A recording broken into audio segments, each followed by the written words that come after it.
Bravo for the Maestro. This season, the expressive Maestro Diemecke celebrates his 25th year with the Flint Symphony Orchestra. Hello, welcome to the FSO. This year, we have prepared wonderful music for all of you.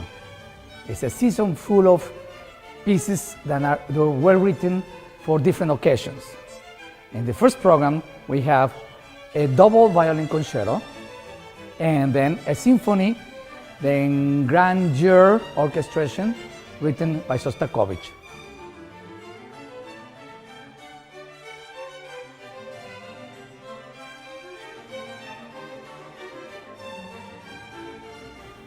The first piece, as I say, is a double concerto written by Johann Sebastian Bach. Bach wrote this piece for two violins solos, accompanied by a string orchestra and a harpsichord. It's a Baroque composition, obviously, and the idea started to be a concerto grosso, then developed into be a concerto for two violins. The first movement presents the statement by the second violins and then repeated by the first violin, and that it takes a dialogue in between the two instruments and the orchestra until they come and play solo. The second movement is taken again from the second violin and presented the melody, and is going to be then repeated by the first violin. I'm saying this because in the two instruments that sound alike, the same tessitura, the idea was to have like we would call nowadays stereo. So you have the sound coming from one side and then from the other side, and then they would coincide at certain moments and then they would depart, and we create this stereo effect. The last movement, it has a little bit of the same idea, but in a faster pace.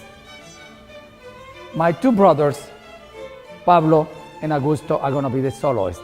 They play violin, and we will be playing music for many years, and this time they're going to be featuring as soloists. Please enjoy this piece because it's very wonderful, it's exciting, and it's beautiful.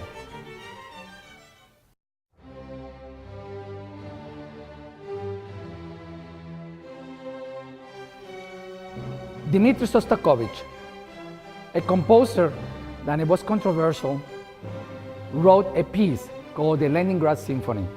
Why do I say he was controversial? Because he was born in Russia and then became part of the Soviet regime. He was supported by the Soviets for so long that he composed music sometimes just for them. The Politburo used to ask him to write pieces, and they would go and revise it and see they were Soviet enough. And if they were not Soviet, they were. But nevertheless, he was smart to write music to fool all these people in the Politburo. He would name the pieces just with the idea of the Soviet regime, and that's why this piece is called the Leningrad Symphony. It's taken from Leningrad, the city that used to be called St. Petersburg before the Soviets took over. Now it's back to the original name of St. Petersburg. Leningrad was taken by the Nazis at one point, and they sieged to the city. So the symphony would give us the idea of when the siege was taking place.